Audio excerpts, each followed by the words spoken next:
Yoga problems! Ow, I got them.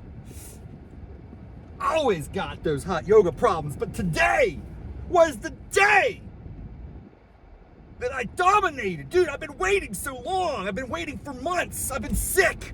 I've been flying around. I've been traveling. I've been out of pocket, out of shape. But today, unexpectedly, I finally made a triumphant return, and I just dominated that class.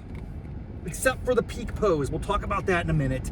But I'm just telling you, I'm so motivated. I'm so pumped up. I killed it. I killed it. And that's what I seek, man. It happens so infrequently. Maybe once every couple of months max. Once a quarter.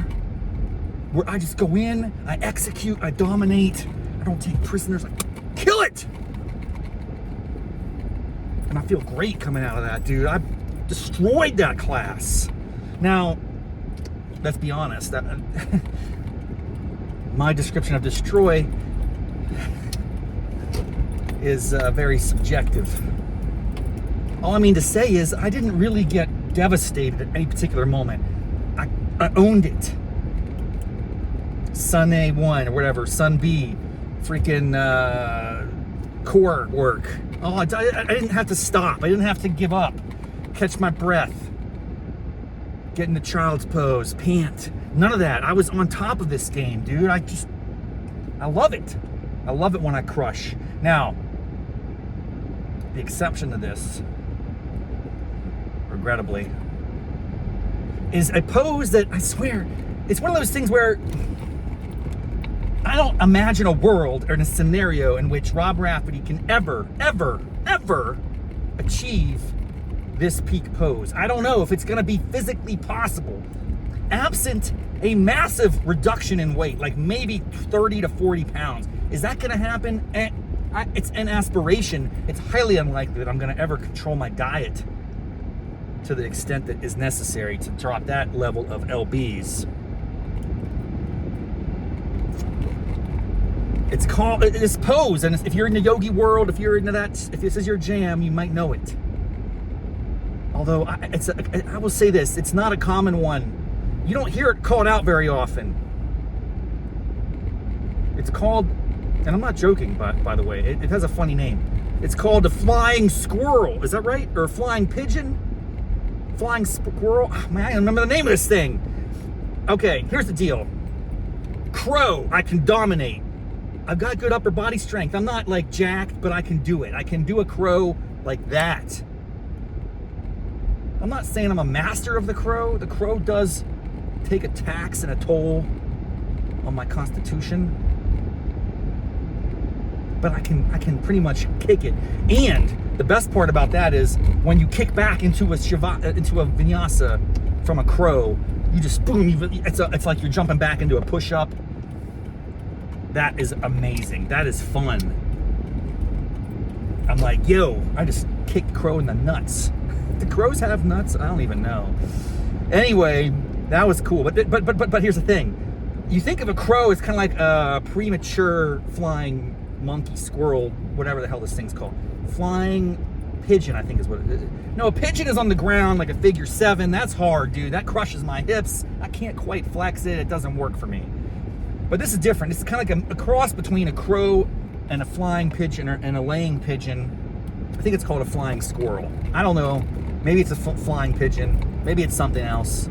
All I know, that was the peak pose today. And I can't do it, man. It's you have to be standing. You get into a figure 4.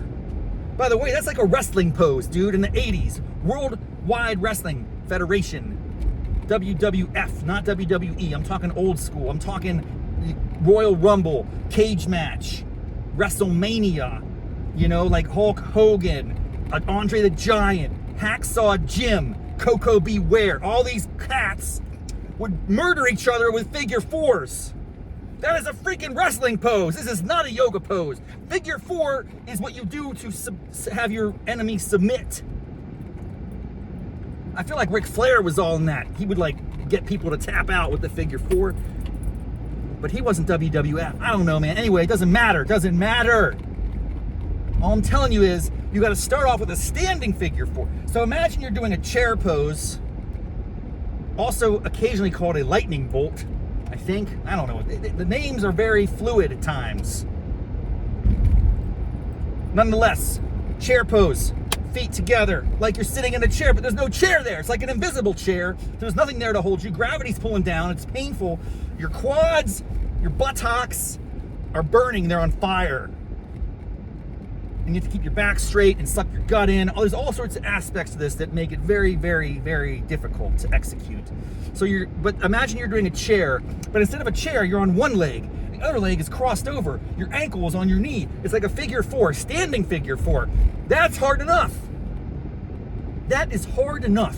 Stop there. Let's just call that a peak pose, okay? No, we now have to bend over on one leg with the figure 4, reach your fingertips to the ground. Can you do that? No, you have blocks to help you. And I'm like this little clumsy monkey over here falling down left and right. Everyone else is like ninjas doing backflips and I don't know. It was a little humiliating. I can kind of bend over and touch some blocks. But that's just like the beginning, that's like stage 1 of a flying squirrel or whatever it's called.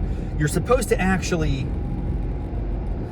okay, put your hands on the ground like crow. And I'm like, I know how to do a crow.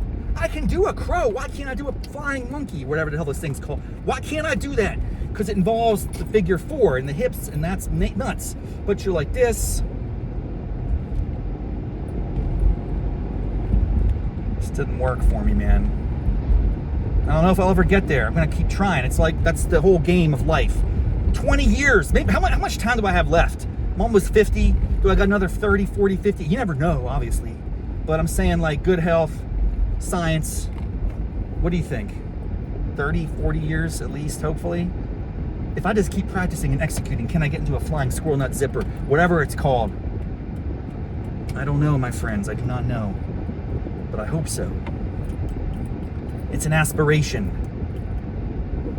It is an ambition for me to someday execute that pose with dignity and respect and chivalry. I'm gonna do it. I'm gonna do it!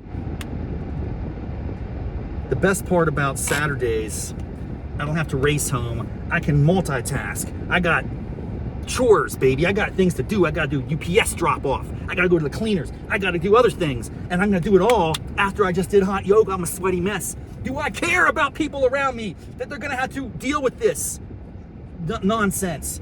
I guess in some respects, no. It's cold out there, folks. People aren't even out today. It's like people get really cagey around here. Oh, it's so chilly. It's cold. You gotta have a parka. Gotta have this, Eskimo suit on. No, dude, you don't need that. It's not even that cold. People need to toughen up in this town, bro. All right. Anyway, it's off to see the UPS man to return some items and get them sent out and then go some other things. So, hot yoga problems has been extraordinary today. I'm feeling great. I didn't have a real problem other than the squirrel nut zipper pose, whatever that is. We'll figure it out. But it was one of those days I just dominated. I felt great. It is what I seek. Seek and ye shall find if you keep going time after time after time after time. Face those challenges and just strangle them.